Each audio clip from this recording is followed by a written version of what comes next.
Hello बच्चों, let's science classes में आपका स्वागत है। मैं मिथिलेश कुमार, आपके साइंस का टीचर।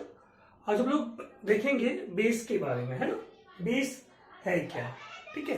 तो बेस जो होता है, इसमें क्या होता है कि जब इसको हम वाटर में डिजोल्व करेंगे ना बेस को, तो क्या होता है कि वो अगर ये हाइड्रोक्साइड आयन जो है वो रिलीज करता है, हाइड्रोक्सी आयन जब रिलीज करता है तब उसको हम लोग क्या बोलते हैं, बेस बोलते हैं। क्या बोलते हैं? बेस बोलते हैं, ठीक है। हम अगर इसको डिफाइन करने के लिए हम लिख सकते हैं क्या क्या कि when any substance dissolve in water, then it formed OH ion। क्या देगा? OH आयन देगा, है ना। तो that substance is called,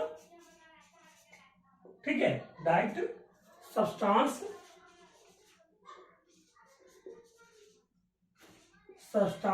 is called base, ठीक है। तो यहां बतलाया जा रहा है ना कि कभी भी कोई सब्सटेंस को अगर हम क्या करेंगे, वाटर में डिसॉल्व करेंगे, तो वाटर में डिसॉल्व करने पे क्या करता है, अगर ये हाइड्रोक्साइड आयन को रिलीज करता है तो हम क्या समझे कि वो जो सॉल्यूशन है वो क्या है, वो है आपका बेस है। क्या है?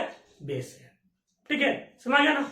अभी क्या है ना कि बेस जो होते हैं, बेस एक और बेस का प्रकार होता है, टाइप होता है, जिसको हम अल्कली बोलते हैं। क्या बोलते हैं? अल्कली बोलते हैं, ठीक है। अल्कली बोलते हैं। अल्कली क्या होता है?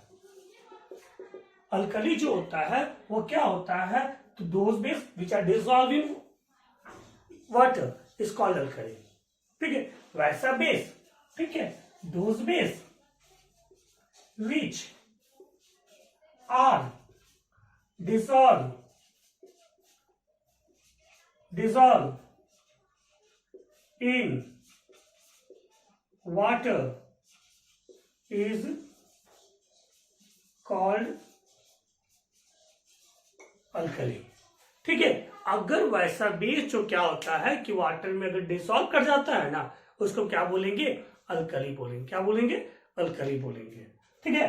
तो यहां जो बताया जा रहा है कि वैसे सब्सटेंस जो वाटर में डिसॉल्व कर जाता है तो उसको अल्कली बोलते हैं। कि हम एक सेंटेंस लिख सकते हैं क्या कि all alkali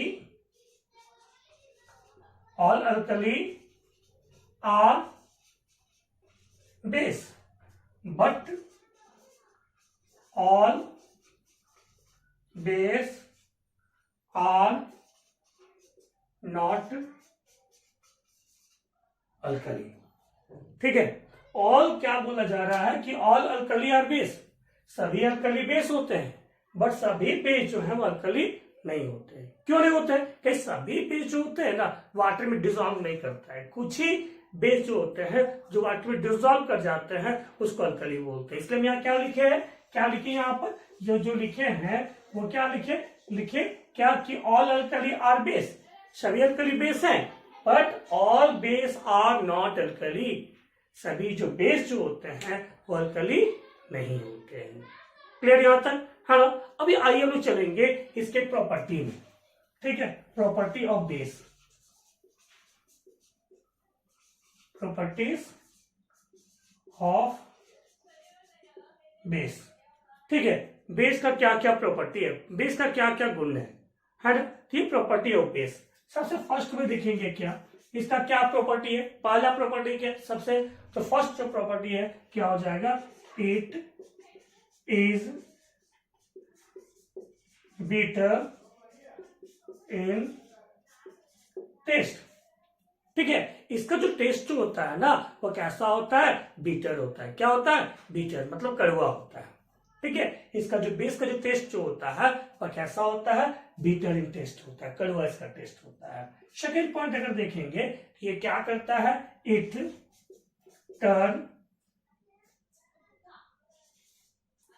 turn red litmus paper, red litmus to blue, ठीक है। ये लिटमस पेपर को, अगर रेड लिटमस पेपर को हम लोग डालते बेस में तो उसका कलर जो है वो ब्लू कर देता है। कैसा कर देता है? ब्लू कर देता है। ठीक है, वो आपका रेड से ब्लू लिटमस पेपर में इसका कलर हो जाता है। नेक्स्ट पॉइंट देखेंगे, it release OH ion when dissolve in water। ठीक है, ये क्या करता है? हाइड्रोजन आयन को देता है। कब देता है? कि जब ये आपका क्या वाटर में इसको हम डिसॉल्व करेंगे तब ये हाइड्रोजन आयन को देगा। ठीक है, आइए नेक्स्ट इसकी प्रॉपर्टी को देखेंगे। ठीक है, it is soapy in touch. ठीक है, इसको टच करके कैसा लगेगा? शॉपी लगेगा। शॉपी मतलब देखिए ना, साबुन का हम छुए होंगे थोड़ा सा चिप टाइप का लगता है ना, तो उसी प्रकार अगर इसको हम छुएंगे ना, बेस को टच करके देखेंगे तो क्या होता है? ये शॉपी इन टच लगता है, छूने में शॉपी लगता है, साबुन के समान लगता है। ठीक है, क्लियर हो गया है ना। नेक्स्ट पॉइंट इसका हम देखेंगे, रेड हो गया आपका बीटा टेस्ट, ये हो गया। ठीक है, नेक्स्ट है क्या कि ये जो स्ट्रॉन्ग बेस जो होते हैं, ठीक है, स्ट्रॉन्ग जो बेस होते हैं वह कॉरेसिव होता है। स्ट्रॉन्ग बेस लाइक NaOH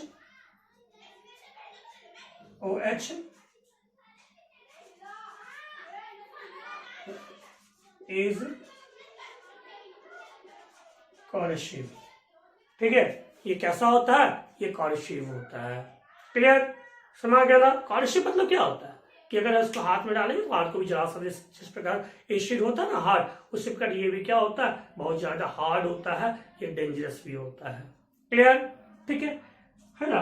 और नेक्स्ट इसका क्या दिया हुआ है? नेक्स्ट इसका प्रॉपर्टी है क्या कि जब एसिड को, जब बेस को, है ना, वेन, एक मिनट ऊपर हम लिखते हैं, ठीक है, साफ करके।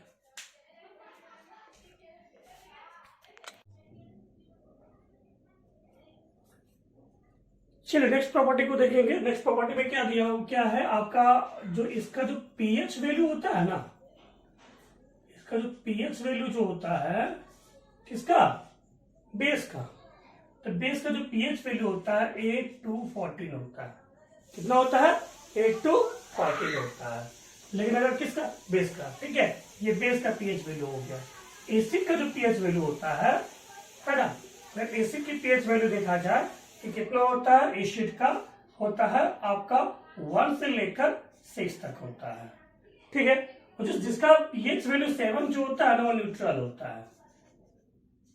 न्यूट्रल जो होता है उसका जो पीएच वैल्यू जो होता है, पीएच वैल्यू जो होता है वो 7 होता है। ठीक है, समझ गया। पीएच वैल्यू जो होता है बेस का 8 to 14 के बीच में होता है।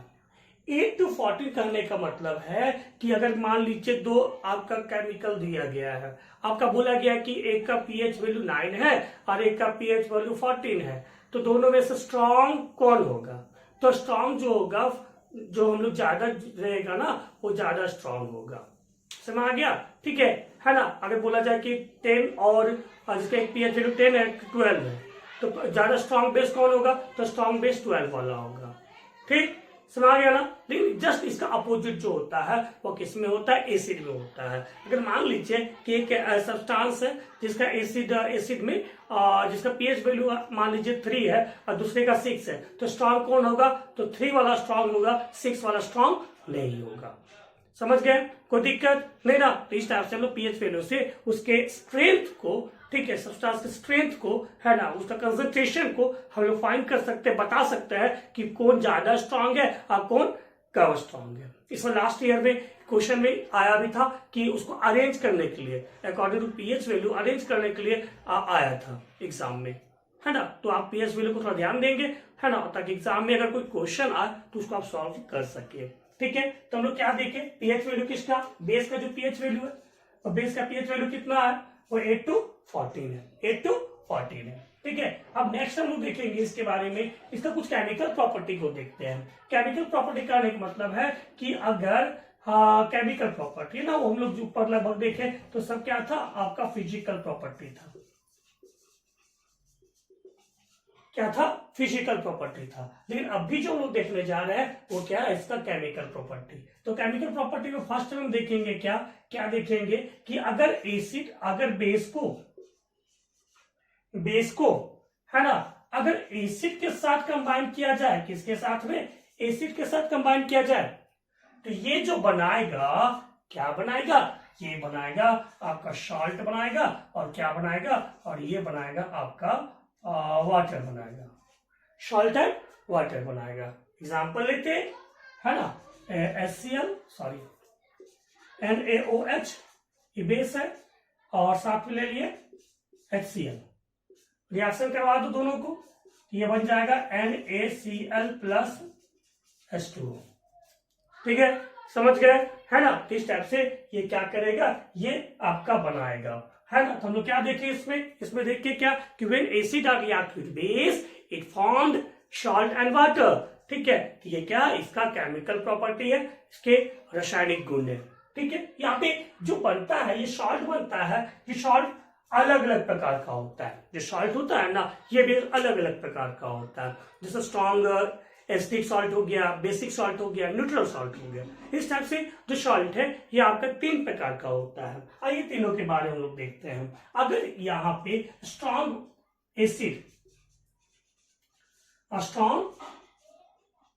एसिड और वीक बेस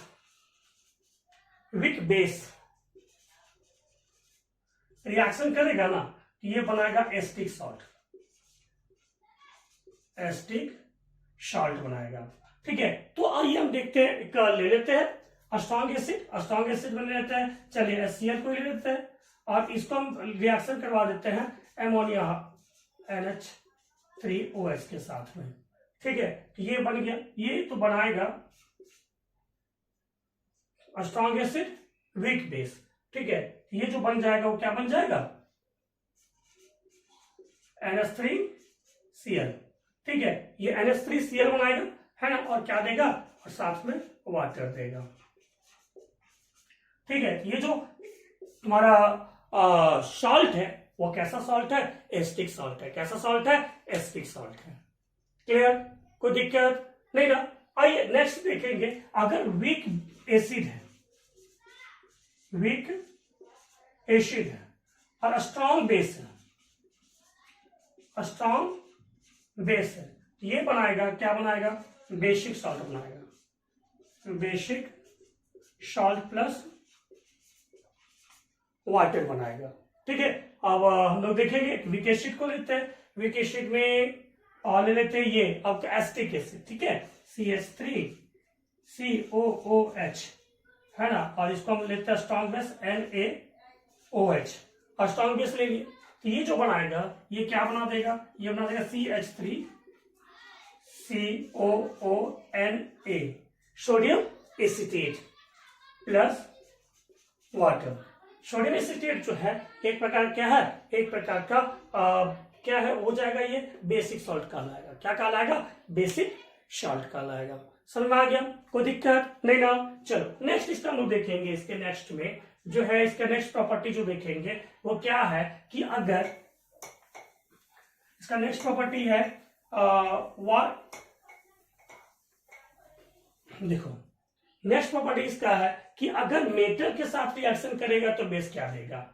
ठीक है, जब बेस जो है किसके साथ में, एक मिनट थोड़ा सा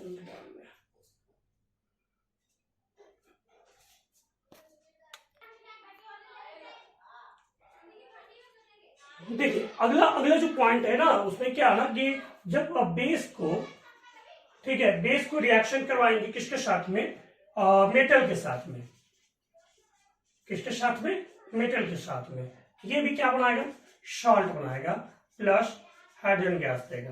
ठीक है, लेकिन यहाँ पे क्या सिस्टम है ना, क्या कंडीशन है ना, कि जो बेस है ना सब मेटल के साथ रिएक्शन नहीं करता है, कुछ ही एक दो जो है उसी के साथ करता है। ठीक है, आइए लोग देखेंगे फर्स्ट में जो दिया हुआ बेस लेते हैं हम लोग, NaOH प्लस जिंक को ले लेते हैं, क्या है, जिंक को ले लेते हैं। ये जो बनाएगा ना, ये बनाएगा क्या, sodium zincate, Na2ZnO2 plus hydrogen gas, ठीक है। और दूसरा एक और हम एग्जाम्पल लेंगे, जनरली 2 ही आता है, ठीक है। एग्जाम में जो क्लास 10 में है यही 2 ही देखना पड़ता है, ज्यादा नहीं है।